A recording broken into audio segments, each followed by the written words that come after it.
In 1959, 7,420 Filipino soldiers and officers served in the Korean War on the side of the United Nations. After the war, Filipino engineers and technician workers were instrumental in South Korean reconstruction efforts. With the start of this history, now there are over 70,000 Filipinos residing and working in South Korea.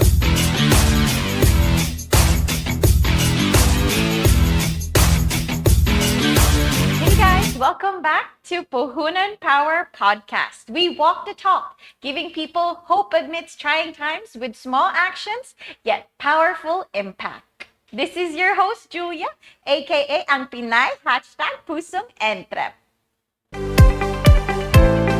Kailangan do your part. Kung wala kang pinag-aralan, hindi ka man nakatungtong ng college, or gawin mo yung part mo, huwag kang magmukmok, huwag kang mag-self-pity na ito lang ako, ganito lang ako. Hanapin mo yung best mo kung saan ka aangat. Siyempre, yung craft mo, dapat ingatan mo rin. Hindi naman maganda yung, kaibigan ko yan, magpatay ka dyan. Pero, kailangan yung trabaho mo, ayusin mo. Hindi yung gagawa ka lang for the sake of money. Kailangan merong love, may passion. Kasi kung wala yon, wala talagang mangyayari sa talent. Kahit ang field, kung walang love, walang passion, ang ending nun is babaksak ang gusto.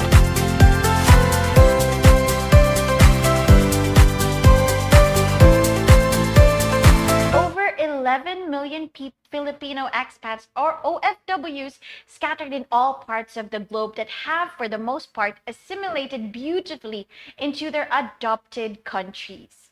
They have successfully improved not only their quality of life, but also that of their families back home.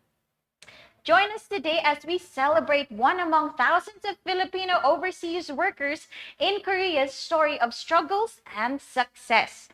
The best part of being an OFW is not just about the individual achievements, but also about the profound impact they make on their families, communities, and our beloved Philippines.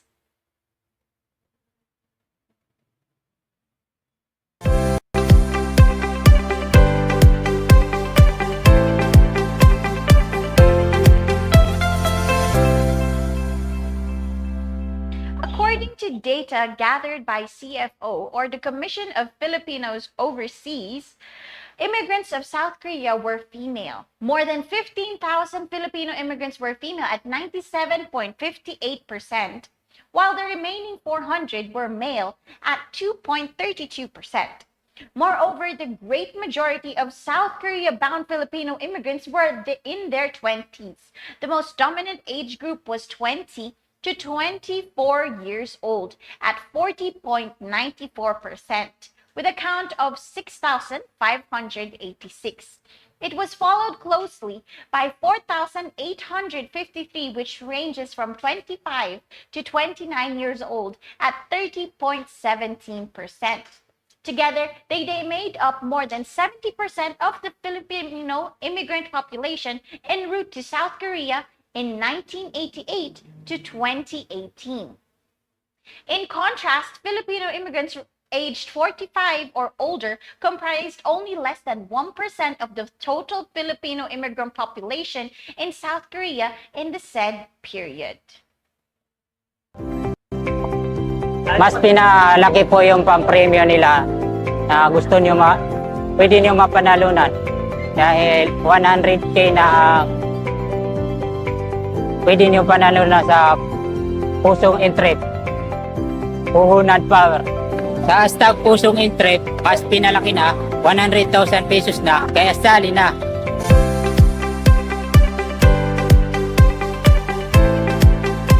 Join our discussion by commenting below kung ano man yung katanungan na relevant sa ating usapan ngayon, hapon ay pipilitin natin sagutin para sa inyo. Behind the figures are stories of struggles and sacrifice. There are calls for the government to address numerous issues that besets OFWs who miss the feeling of being at home with their families and loved ones. Can you recall the time when you bid farewell to your parents or your loved ones or friends at the airport for the first time as you made the decision to move overseas? Their tight embrace, dabs on the shoulders, and a gentle caring words like, mag-ingat ka doon, or tawag ka na lang parate. The moment when you need to hold back your tears is perhaps one of the most painful, challenging moments for the first time overseas Filipino workers. It may not be a memory you will cherish the most, but is undeniably connected to the primary reasons for leaving your hometown, the people you love, and your comfort zone. These reasons drives OFWs to pursue their goals and for some pave the way to realizing their own version of the best part of being an OFW. Millions of Filipinos are employed overseas, with millions residing in different parts of the world. And while being separated from their loved ones can be challenging, being an OFW offers numerous advantages. These benefits encompass financial security, improved opportunities for education and career advancement, as well as the chance to immerse oneself in new cultures and lifestyles. So let's delve into it. Ano ba ang best part ng pagiging OFW at pagkakaroon ng ekstrang pagkakitaan sa abroad that makes them a true definition of modern day heroes? Power up ka sa Instant 100,000 para sa hashtag Pusong Entrep. Abangan ng Batch 3 ang superpowers para sa puhunan na mag-a-upgrade ng buhay mo. Narito na ang mas pinabonggang 100,000 para sa iyo. Di ka pa ba sasali? Tara na! Join na! Talino bonding moment muna tayo mga ka-power puhunan. Remember to wait for our countdown before commenting your answers down below. So before we read our first trivia, can we have our shout-outs today? Our first shout-out is to Nathan Sanchez. Hello po. Okay, shout-out to Dina Domingo, April Garcia, Desiree Separa, Ariane Lux. Hello po. Okay, we have Marisa Reseo, Hailey Gandang Lambag, Lindump, Sick Dairy. Hello po. And then we still have Hanagaki Kun, Ella Tapia, Alonza Family, and Eliza Hambole. Hello po. Thank you so much for watching. All right, so for our trivia number 1, reads she is a Filipino actress, teacher, and director who gained her fame after her appearance in the famous Korean medical drama series Dr. Romantic Season 2 in Korea, which is shown on Netflix. Are you ready? 1, 2, 3. Okay, go. So comment down your answers below. Shout out as well to our overseas Filipino workers in the Middle East, USA, Canada, Malaysia, Singapore, Denmark, and the UK na patuloy po sa panonood sa atin. Just recently, we had the chance to talk with one of our Filipino OFW at pinauklayan niya ang ating invitation to be our guest. Ang kahangang-hangan niyang sipag, tapang, at pagpupursige ay dapat lamang nang maging inspirasyon para sa ating lahat. She is now a happily married to a loving Korean husband, Lee Young-sub, with their 2 adorable little daughters, Lee Young-sul and Lee Sie-sul, enjoying their life as a family and inspiring Filipino-Korean online seller of pre-love signature and mid-class bags and apparel in the Philippines. Ultimate dream niya talaga na makarating sa South Korea at tuparin ang kanyang mga pangarap sa anumang paraan. Let us hear the life-changing and inspiring story of E. Raisa Kibral.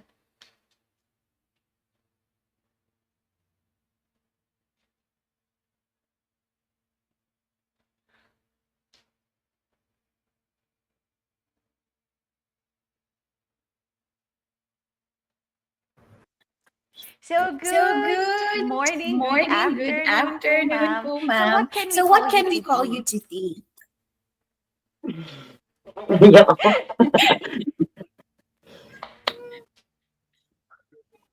Hello po. Ano ba sasabihin ko?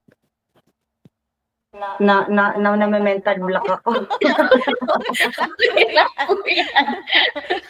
Parehas po tayo, nahihiya din ako. Sobrang ganda niyo po ngayon. Ano siya, pinag-prepare ko yun talaga. Yeah. Halata nahihiya na tuloy ako. Okay, so Miss Raisa, we want to thank you for allowing us for you to come to our guest dito sa Puhunan Power. Thank you so much again. Tapos po, the first question would be agad. when did you come up po? When did you come to Korea?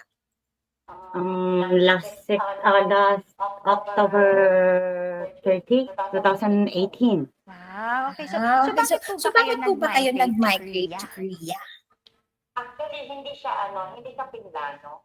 Parang pumunta lang ako dito para mag-tourist. Ganyan. Kasi, dream country ko talaga ang Korea. Hindi ko makakita ng snow, ganyan. So nanonood din po kayo ng mga K-drama. Nag-stay ako sa bahay ng ate ko kasi may ate ako rito. That time, parang na-shielding nila na nabuboring ako. So, inilabas na lang nila ako ngayon. So, that night na nilabas nilabas ako ng ate ko at ng bayan ko, hindi ko in-expect na makikilala ko yung husband ko doon sa party na pinunta ko namin. Wow. So parang K-drama nga po. Okay po. So how did you adjust naman po sa the way of living in Korea and like the culture itself? Hindi naman siya mahirap kasi nung nasa Pilipinas pa lang ako, gusto ko na talaga ang pagkain ng Korean food. Mhm. So, okay lang sa akin yung mga pagkain nila. Tapos, mababait din naman yung mga in-laws ko. Mababait anak ko. Hello. Tapos, mababait din naman yung mga binas ko, ganyan. So, hindi siya masyadong mahirap. Compared to other Filipinas dito na nakapangasawa ng mga Koreans, Mhm. medyo may conflict sa kanila kasi hindi ganun kababait sa mga in-laws nila. Hindi naman kasi pare-pare. Parang Pilipino lang. Yes. So can you speak po their language? Is that Hangul? Hindi gaano. Kasi hindi ako nakapag-aral dito. Gawa ng nabuntis ako Mhm. 1 month after kung makilala si asawa, Mhm. nabuntis na niya ako. Tapos nagka-pandemic, ganyan. Yes. So hindi ako pwedeng pumunta hindi ako pwedeng mag-enroll sa school nila. Gawa ng may mga babies akong dumating, ayan. Nagbuntis ako ng 2 times. Dalawang sunod kasi yung babies ko na nangyari nung mga pandemic time. Kaya hindi ako makapagtawag din ng mag-tutor sa akin dito sa bahay. Mhm. Kaya mga basic lang yung alam kong salita. So si asawa yung nag-adjust, siya yung nag-aral mag-English para makapag-communicate kami, para makapagkasal kami dalawa. Kasi hindi pinapayagan dito na pag halimbawa, Pilipina ako tapos Korean ka, hindi ka marunong mag-Korean, ganyan, or hindi marunong mag-English ng husband mo, Mhm. hindi kayo magkakasal. It's for the communication itself din naman. Okay. Ang ganda din po. So, was it hard po ba na mag-fit in sa mga Koreans? Or may nahihirapan ka ba sa mga ibang bagay na yung makisalamuha ba sa kanila? Oo, especially now kasi gawa ng sa business ko, hindi ako marunong mag-Korean masyado sa kanila. Mhm. So parang alam yung parang pagka nakikipag-usap ako sa kanila yung magalit ako mag-Korean. Hindi ginagawa na ako. Magalit ako mag-Korean. Parang ginagawa ako ng mga supplier ko. Yes. Kasi gusto ko. Hello po. Hi. Tapos tawag dito, parang naiiya ako sa kanila na parang naliliit na sabi ko, Daddy, gusto ko mag-aral mag-Korean para makapag-communicate ako sa kanila. Pero mababait naman yung mga supplier na pinukuhanan ko ng mga item ng business ko. Dad! Hi po. Hey, baby! Hi.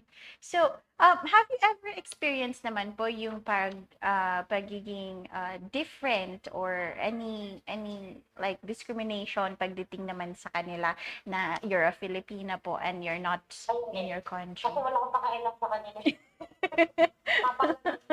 Makapalitin mo ba ako?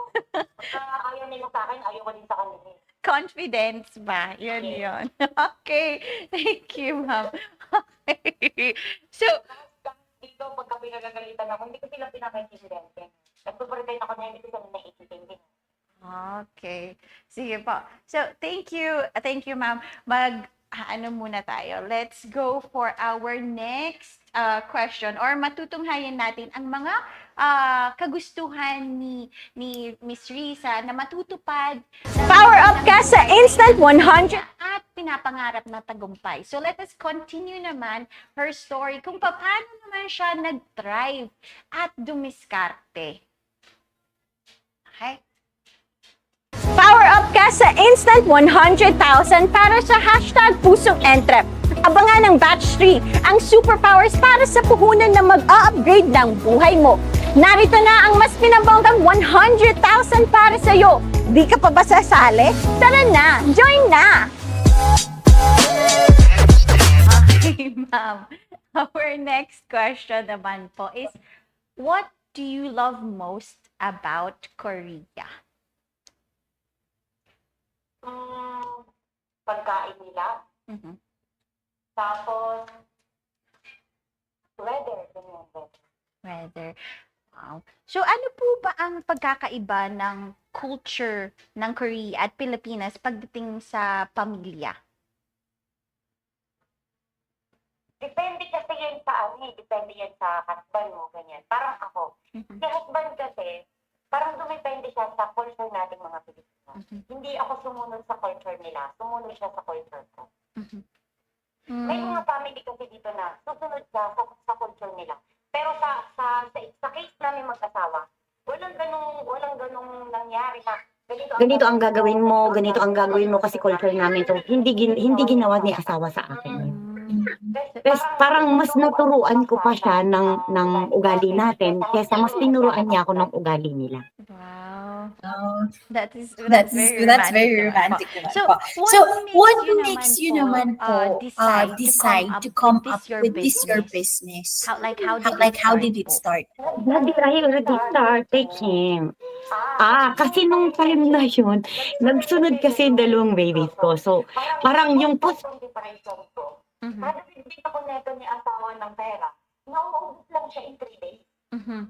So, gusto ko din nagmamay sa mga nag-online selling dito, na hindi ko naman siya kailangan. So, kandi, na-realize ko, sabi ko, nagsasayang ako ng pera. Bakit gawin ko na lang tong negosyo? Sabi ko ganun sa kanya, Daddy, sabi ko, bigyan mo nga ako ng 2 million won. Ang equivalent kasi ng 2 million won sa peso is 84,000 peso. So from 84,000 peso doon ako nag-start na bumili ng mga used clothes, used bags, ganyan, used shoes. Then nag-start ako doon. Tapos 6 months na ako nagaganon. Parang dumating sa point na ayoko na kasi parang inaaliw ko lang yung sarili ko, wala akong kinikita. Pero that time, doon naman siya dumating yung opportunity sa akin na, i-pursue mo yan, sige lang, okay lang yan. Gaganda rin yan, parang ganun. Kasi may dati akong minor ng mga original bags. Sabi niya, madam, sabi niya ganun sa akin, nagbabag ka pa ba? Sabi, boss, parang ayoko na nga kasi wala naman akong kinikita. Sabi ko sa kanya, madam, wag. Sabi niya ganun sa akin. Bibigyan kita ng isang buyer, sabi niya, na magsusupply ka ng 10 bucks per week. Sabi niya, kaya siya, totoo ba yan? Sabi ko sa kanya. So, sabi ko, paano to, daddy? Sabi ko, may nag-alok kasi sa akin, itry natin. Sabi ko sa kanya. So, sige, sabi niya, sinuportahan naman ako ni husband na nagbumili ng mga items hanggang sa nagdiretso lang siya, sabi ko, daddy, ihanap mo ko ng bodega, sabi ko. Kasi dati yung mga live room, nasa bahay lang, sa kwarto lang siya.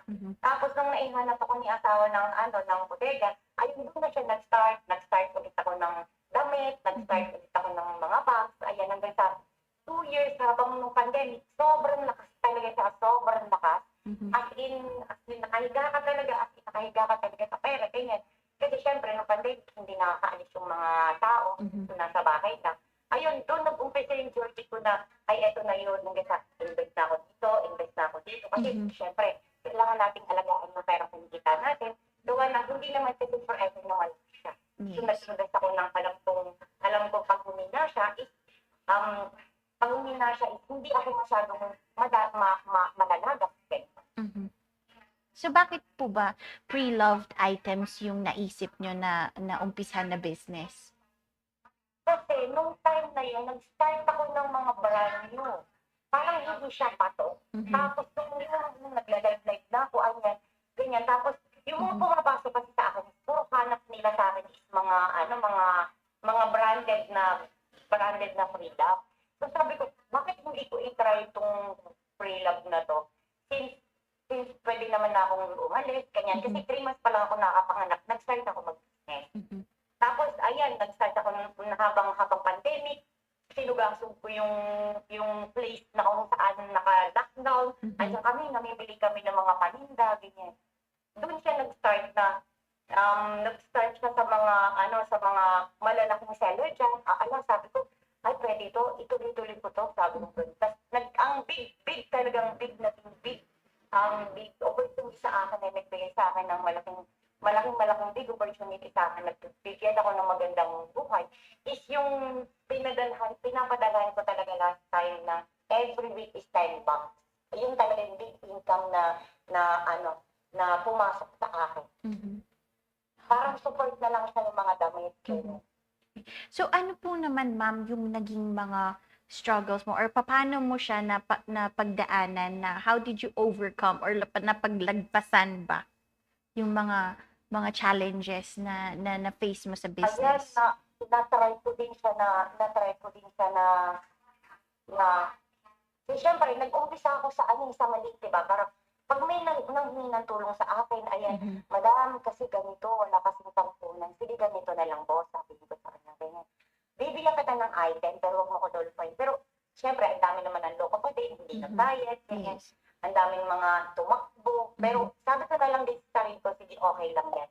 Ipagpasa Diyos ko yan. Sabi ko, sa akin ang blessing, sa inyo ang karma. Parang hindi hindi kita kailangan demanda or something. Mhm. Nabigyan ka ng ipopost kita sa Facebook. Kasi ako lang din yung kawawa. Ako lang din yung mapupunlaan, kapag tatawanan, ganyan. So, kaya hinayaan ko sila magbayad kayo or hindi. Problema nyo na yan, ganyan. Tapos, dumating yung time na tapos na ang pandemic, wala as in naubos talaga, yung nag-stop lahat. Sabi ko, Daddy, ano ba gagawin natin? Mag-stop na ba tayo? No, sabi niya, continue. Sabi niya, babalik din yan.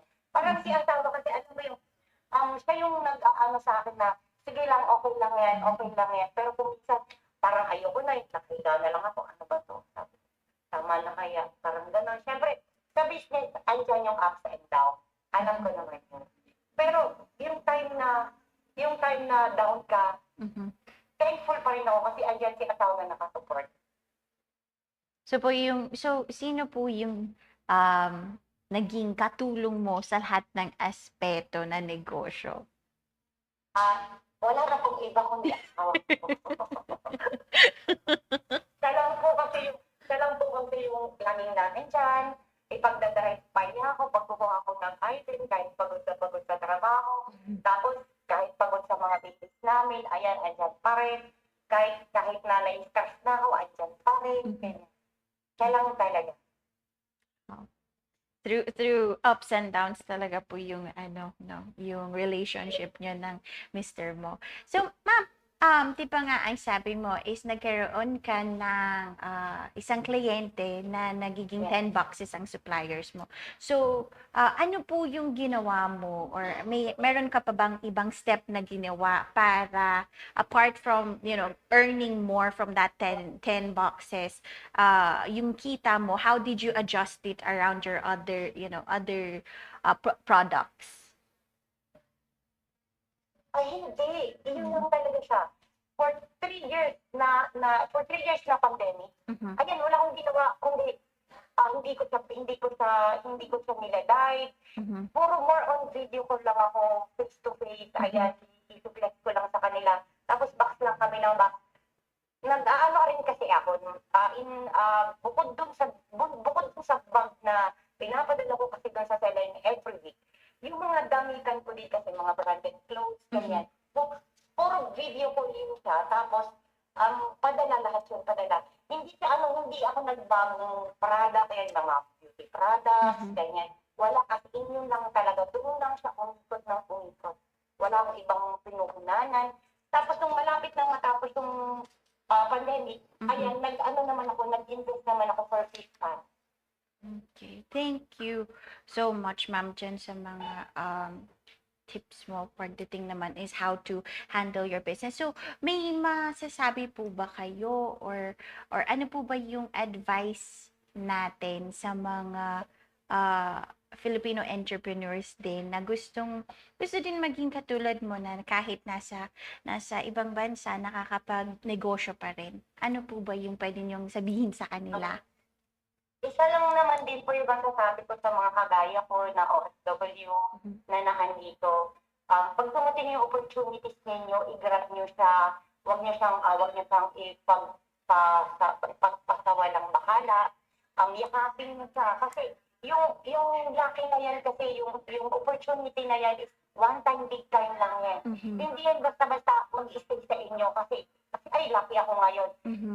Okay lang yan, andyan lang yan. Hindi, yakapin mo siya, mahalin mo. Kasi once na pinakawalan mo yan, hindi na yan babalik sa'yo.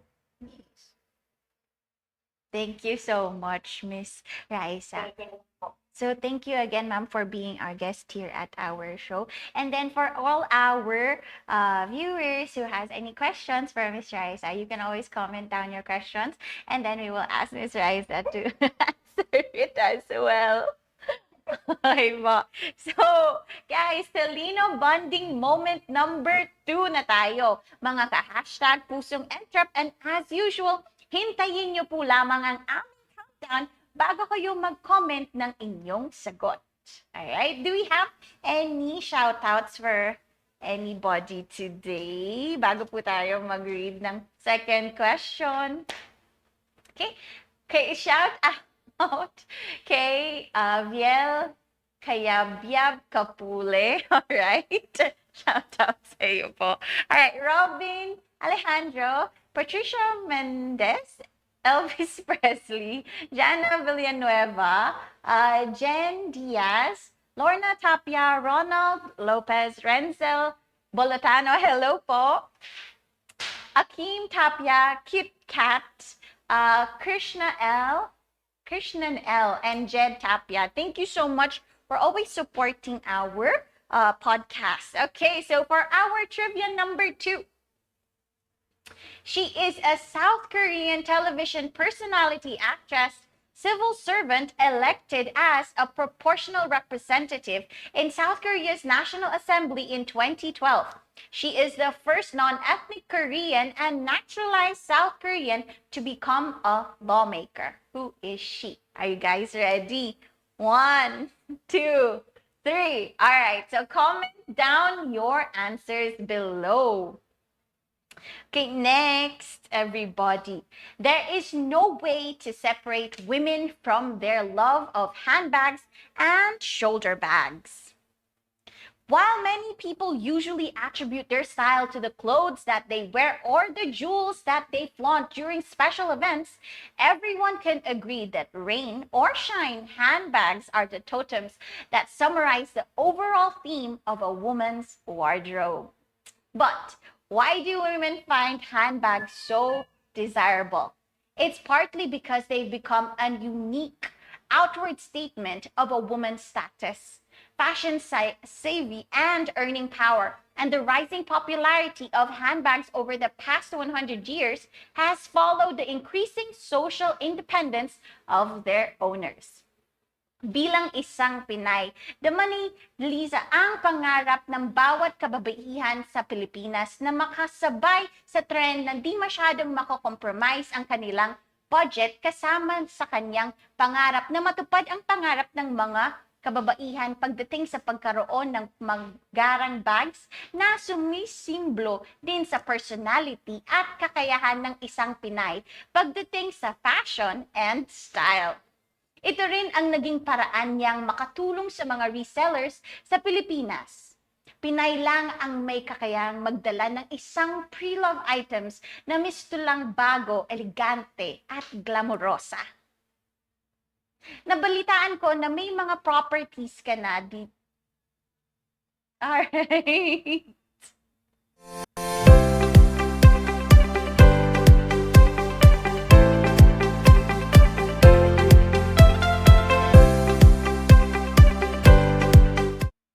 Hello, ma'am.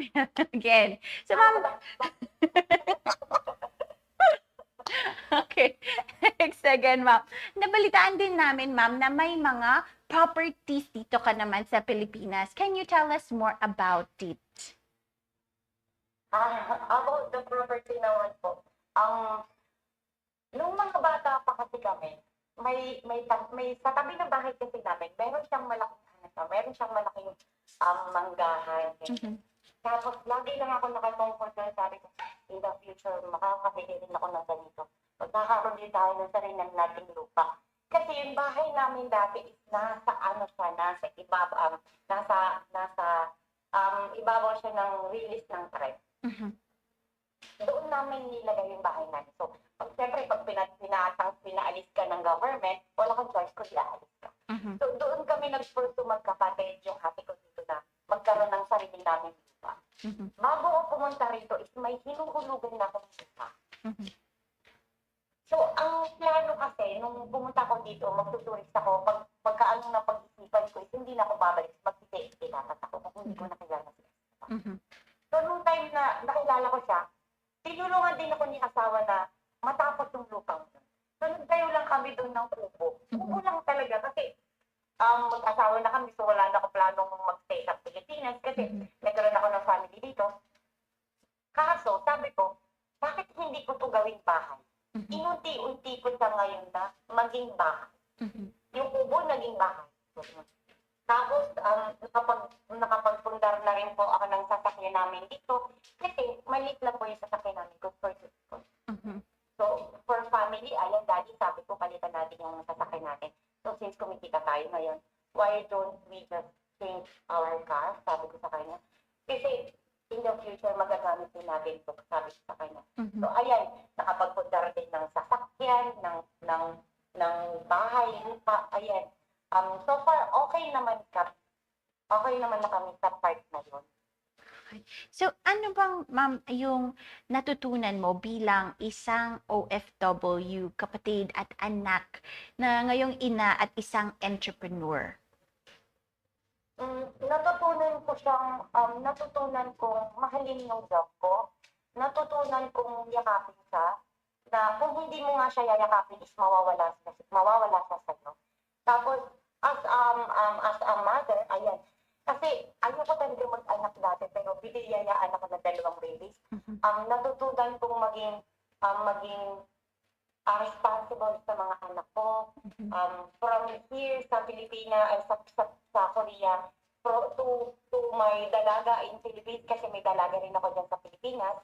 Tapos, natutunan kong pahalagahan yung pagmamahal ng family ko, ng kaibigan ko. At natutunan ko din na, sabi nga nila, pag may pera ka, maraming magmamahal sa'yo. Pag wala ka, wala na magmamahal sa'yo. Which is correct. True. Which is correct.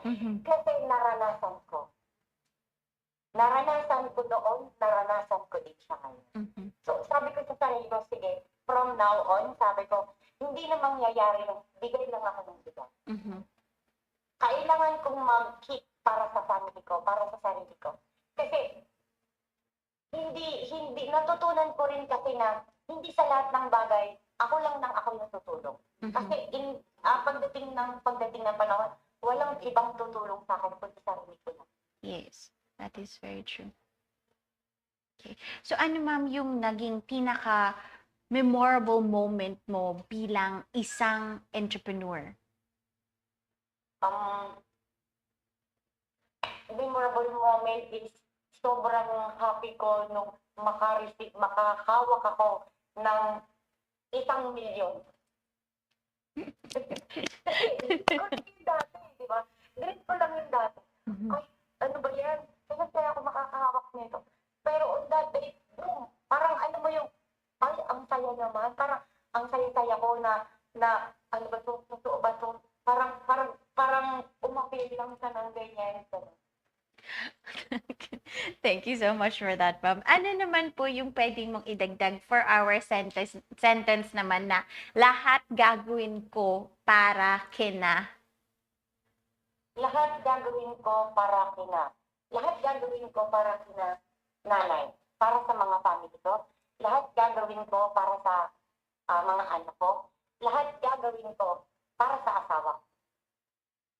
Thank you so much, ma'am. One more before we actually let you go today po. So, pwede po bang sabihin nyo is yung ako si Risa, isang tunay na hashtag pusong entrep, Pinay, OFW, ina, asawa, kapatid at anak na tunay na proud Filipina.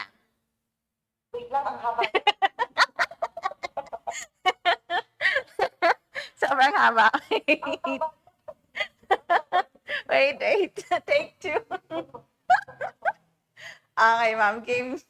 Let's type it down. Ako si Lisa, isang tunay na hashtag pusong entrep. Ako si Lisa, isang tunay na hashtag Pusong entrep. pusong entrep, Pinay OFW, Pinay OFW, ina, asawa, anak, asawa, kapatid at anak kapatid at anak, na tunay na proud Filipina. na tunay na proud Pilipino. Thank you so much, Ma'am Raisa. Walang palakpak naman dyan. So much, Miss Raisa. Now, thank you so much again po. So again, guys, we have witnessed an inspiring story of a Filipina who never stopped dreaming and knows no surrender.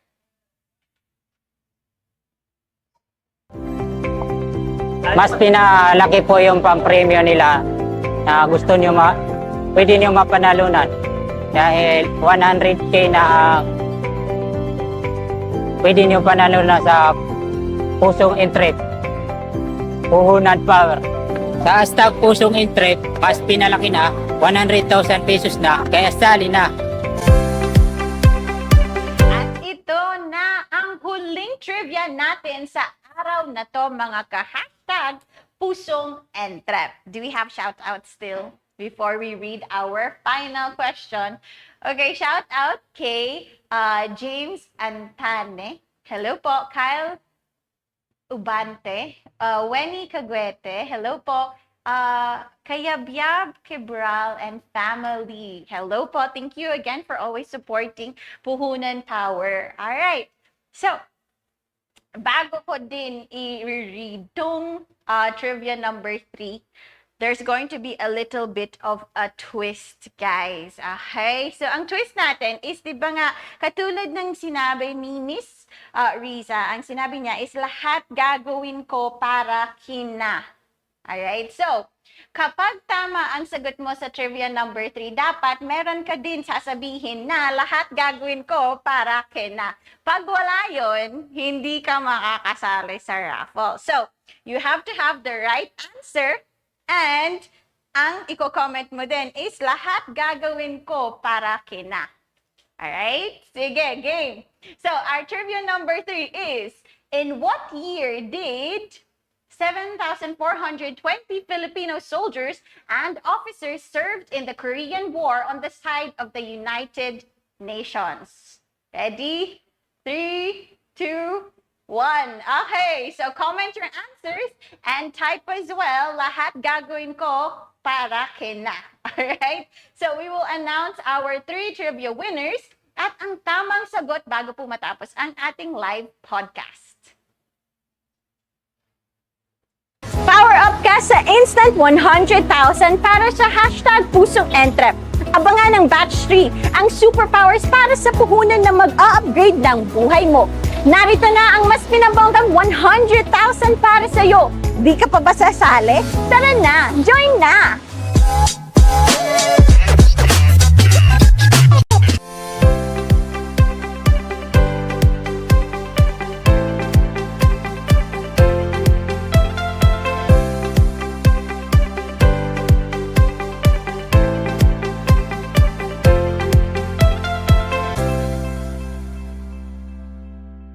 Sa likod ng bawat pangarap, kaakibat ay sakripisyo. Narito ang mga pangunahing dahilan na nagtulak sa isang Pinoy upang maging isang OFW. Number 1, para kay mama, papa, at sa mga kapatid. The best part of being an OFW is multifaceted. As revealed by the Filipino Times survey results, the most prominent aspects is the deep commitment to supporting parents and families through remittances. This is a testament to unwavering sense of responsibility that drives OFWs to labor tirelessly in foreign lands. Supporting our loved ones is the very essence of being an OFW that clearly manifests how noble their chosen field of work is. Not only their families will benefit from the sweat and tears, as well as the sacrifices of every OFW, but indirectly our country as well. Number 2, para sa kinabukasan. Education represents another significant motivation as OFWs take immense pride in financing their children's or siblings' schooling to secure their future. Number 3, improved quality of life. Financial stability is third on the list. It is a cornerstone of the OFW experience, enabling them to escape poverty, ensure their family's comfort, and achieve a level of security not always attainable in our homeland. Furthermore, being an OFW provides personal growth opportunities, fostering development on both personal and professional fronts, exploring new places, savoring diverse cuisines, and broadening horizons through travel and experience. Owning a home and reuniting with loved ones symbolizes a stability and the fulfillment of long-held dreams. Reuniting with loved ones in the Philippines is a cherished moment that reminds OFWs of the purpose behind their hard work.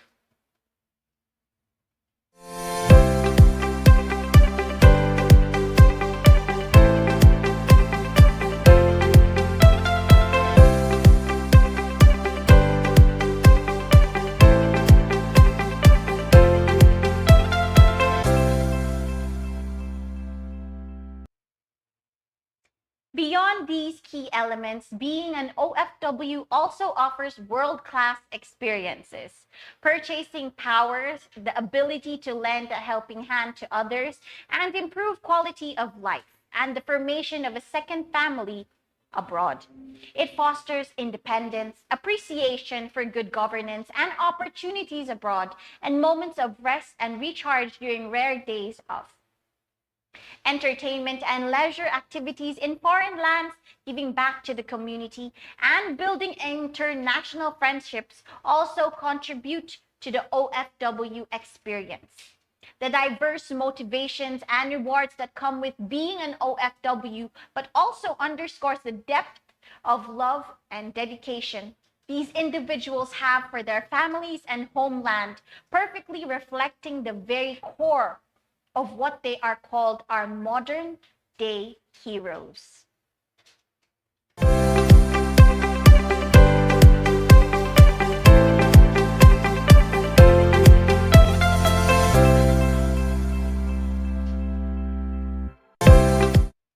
Simula sa batch 3 na covered nitong 3rd week ng June hanggang sa mga susunod pa na buwan na kaming magbibigay ng pagkakataon sa ating mga ka-hashtag pusong entrep at ng power puhunan na mas pinalaki.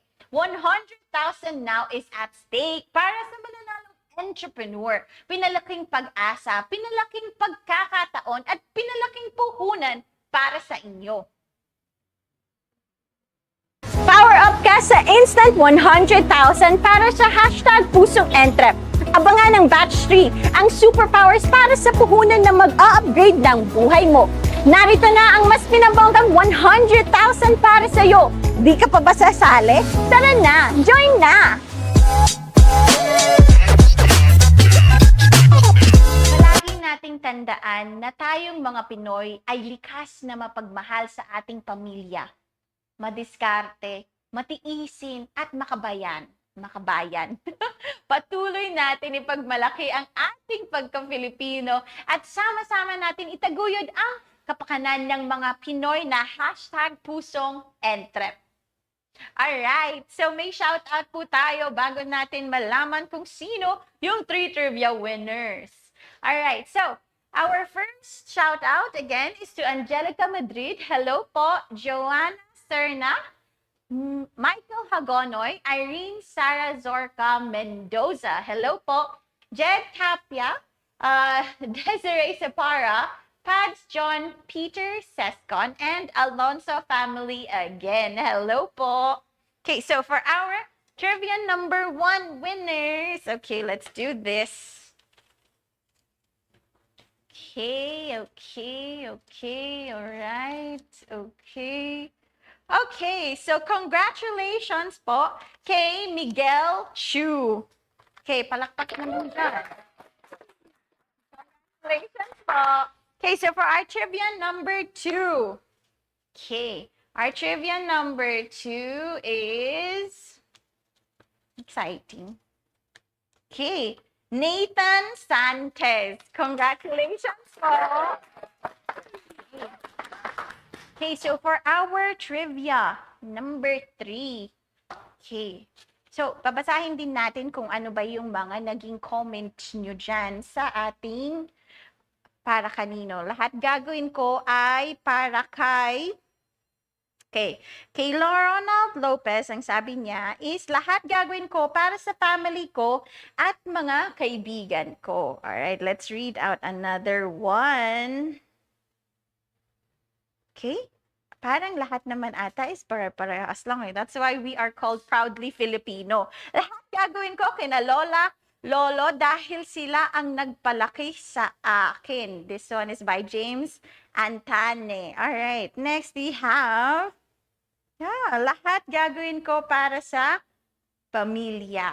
Okay, so tignan natin kung sino yung mananalo ng trivia number 3 natin. Okay. Trivia number 3. Ang exciting. Okay, so ang nanalo ay si Michael Hagonoy. Congratulations!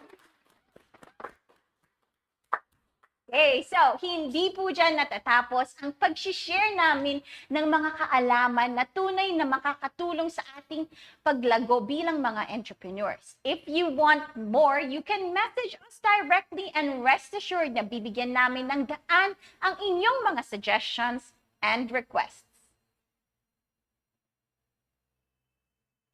How to join? Here's how. Step 1. Visit the official website www.mrmpopc.org of Mary Rose Media Production OPC to review the complete mechanics. Step 2. Make a 1 to 2 minute video, then message us directly on Facebook at MRMPOPC for details on how to upload your video. Step 3. Once submitted, wait for the link that we'll send so you can share it to your friends and families.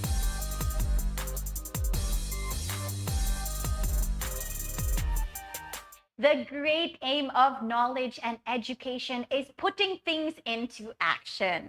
Thank you for joining us today. Kita-kits po tayo sa susunod natin mga episodes. And if you think you have provided value to you and your business, please share this video with your friends and families. Once again, this is Julia ng Puhunan Power, aka Pinay #pusong-entrep. Pag may puhunan ka, may power ka.